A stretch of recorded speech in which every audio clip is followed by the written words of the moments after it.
역대 최장 기간 이어지고 있는 셧다운이 이르면 내일쯤에는 끝날 수도 있다고 하는데요. 트럼프 대통령의 목소리 들어보시겠습니다. And congratulations to you and to John and to everybody on a very big victory. We're opening up our country. Should have never been closed.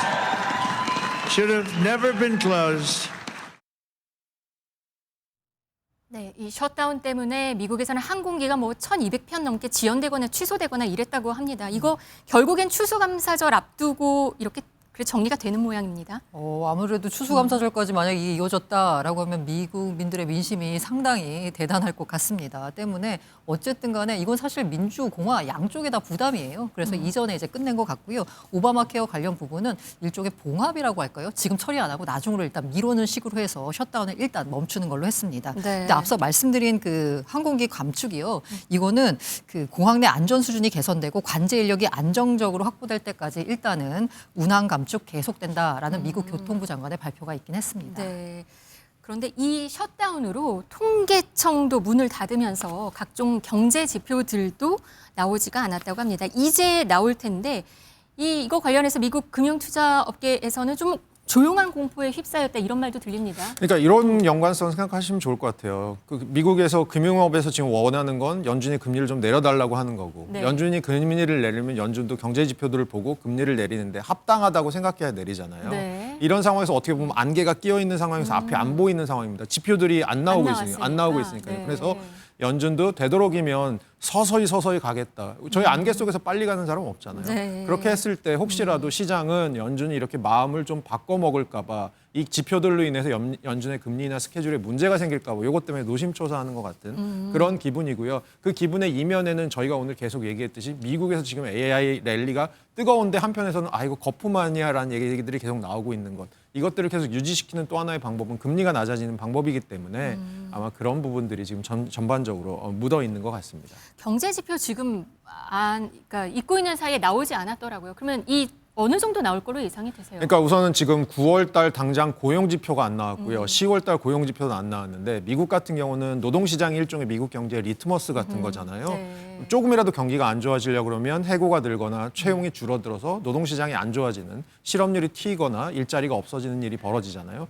그거를 지금 연준이 어느 정도 벌어지고 있는지를 확인하고 싶다라는 겁니다. 그래서 네. 9월 고용 지표, 10월 고용 지표, 지금 민간에서 나오는 고용 지표가 있는데 고용 지표마다 차이도 있고 약간 커버하는 분야도 좀 달라서 전반적으로 크게 볼 수 있는 이 정부에서 나오는 고용 지표를 좀 보고 싶은 그런 부분이죠. 그러면 이번에 이제 셧다운 풀리고 나면 그거부터 나오기 시작하면 거기에 또 주목하겠군요. 그럼요. 그러면서 아마 시장이 휙휙휙휙 또 한 번씩 놀라거나 반색을 할 가능성도 있습니다. 네, 이 전 세계를 대상으로 지금 관세 전쟁을 벌이고 있는 게 트럼프 대통령입니다. 그 움직임에 전 세계가 좀 주목을 하고 있는데요.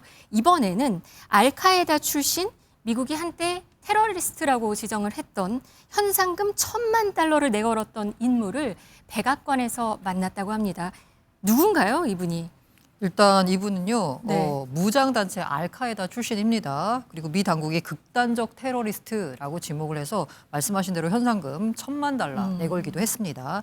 2016년에요, 알카에다가 결별한 뒤에 시리아 반군을 이끌었고요. 지난해 12월에 알 아사드 정권을 축출했습니다. 그래서 지금 현재 시리아의 지도자가 백악관에 방문을 한 거잖아요. 시리아가 건국된 게 1946년인데 건국된 이후 백악관에 지도자 방문한 거 이번이 처음이다라고 합니다.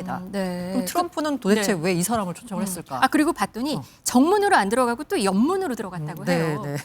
뭔가 부담스러웠던 행보 같아요. 아무래도 테러리스트라고 했던 사람을 자신의 안방으로 부른다는 것에 대한 부담이 있었을 것 같고요. 그럼에도 불구하고 왜 초청했을까를 보자면요.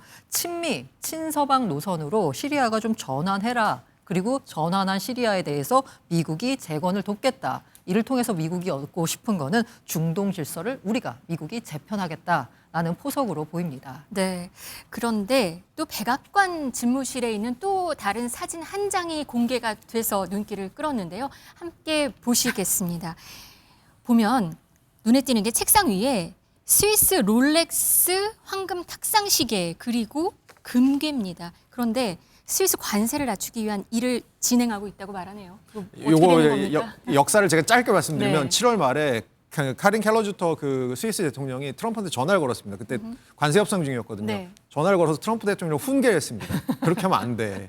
그리고 전화를 끊자마자 원래 올렸죠. 스위스는 10% 관세 네, 맞을 네. 것으로 생각했는데 네. 끊자마자 원래 31%였던 관세에서 8% 더. 그래서 39로 올라갔거든요. 그래서 그 당시에 대통령 책임론이 막 나왔습니다. 이번에 그래서 그 리치몬드라고 하는 롤렉스랑 까르띠에 갖고 있는 그룹이랑 네. 금광업자들이 가갖고 트럼프 대통령 그렇게 좋아하는 황금도 선물하고 조만간 트럼프가 스위스에 대한 관세를 낮춰줄 거라고 생각을 하고 있고 실제로 트럼프 대통령의 발언이 굉장히 누그러졌습니다. 스위스 좋은 나라고 우리의 좋은 파트너야. 난 그들이 잘하길 빌어. 이런 얘기 또 나왔습니다. 지금 그러니까 마지막에 결정된 관세는 지금 스위스랑 어디까지 갔던 거예요? 39%까지 갔었고요. 그러니까 영국이 10% 맞았잖아요. 네. 그래서 스위스도 우리랑 여러 가지로 봤을 때 우리가 미국에 뭐 바이오도 많이 수출하고 10%겠네라고 생각을 하다가 전화 통화가 일종의 굉장한 그르치는 일이 돼버렸던. 그래서 네. 그 당시에도 스위스 대통령의 전략이 좋지 않았다. 그래서 스위스가 어떻게 보면 이번에 한국, 일본 뭐 이런 나라들이 한 걸 본 것 같습니다. 황금 골프공을 주거나 황금 투구를 주거나 왕관을 주거나 그래서 이번에 황금으로 된 롤렉스 탁상 형식의 조금 큰 버전을 가져다 준 것으로 보입니다. 약간 저건 전 책상 위에 올려놓는 탁상 형식에는 저도 처음 보는데 네. 눈길이 갑니다. 그 제가 궁금해가지고 네. 저 트럼프가 굉장히 좋아했잖아요. 우리 이제 황금 그 관관도 좋아했고 그래서 저게 그럼 트럼프가 임기가 끝나고 난 다음에 개인이 가져갈 수 있나? 궁금해서 찾아봤는데요. 네. 이게 미국 헌법에요. 그거 안 된답니다. 이게 미국 대통령이 임기 중 외국 정부나 지도자로 받은 선물은 기본적으로 개인 소유가 아니라 정부, 미국 국민 소유로 간주가 되기 때문에요. 미국 헌법 제1조 제9절에 따르면 안 되고요. 다만 $480 미만의 선물은 챙겨갈 수 있답니다. 그 금액이 또 정해져 네, 있군요. 480 그러면 달러. 저 저못 갖고 황금 갑니다. 아이템들은 네, 갖고 못 갈 갖고 수가 갑니다. 없겠군요. 네네. 지금 우리나라 관세 협상도 아직 좀 마무리가 안 된 상황이잖아요. 이거는 어떻게 봐야 될까요? 좀 두 가지 설이 있는데요. 하나는 이제 팩트시트이 왜 안 나오고 있느냐. 그리고 나서 MOU가 나와야 될 텐데 왜 안 나오고 있느냐 두 가지의 설은 하나는 그 관세 부분에 있어서도 투자처 이런 것에 대해서 상업적 합리성의 범위 이런 것들에 대해서 양국에 조금 이견이 있다는 게 하나의 설이고요. 또 하나는 이 팩트시트 안에 관세만 들어가는 게 아니고 안보까지 들어가는데 안보 분야에 있어서 뭔가 그러니까 경제 분야는 지금 딜이 끝났는데 안보 분야가 뭔가 안 돼서라는 얘기들이 또 하나 있습니다. 그래서 지금 시장에서는 저번 주에 나온다고 했는데라고 했는데 좀 길어지는 것들 좀 기다리고 있습니다. 그러면 국내 자동차 업계들 같은 경우는 지금 부담스러운 게 아닌가요? 이게 소급을 받을 수 있는 언제부터 이게 적용을 받을 수 있느냐 이것 좀 보고 있었었잖아요. 네, 이거 맞습니다. 어떻게 될까요? 네, 일본 같은 경우도 소급 적용을 해줬었는데요. 우리나라도 그것도 아마 패키지의 일환일 것 같습니다. 언제부터 소급해줄 것이냐도 패키지의 일환으로 보입니다. 네, 알겠습니다. 오늘 경제 라이브는 여기까지 하겠습니다. 허준영 교수, 고란 기자 함께했습니다. 고맙습니다.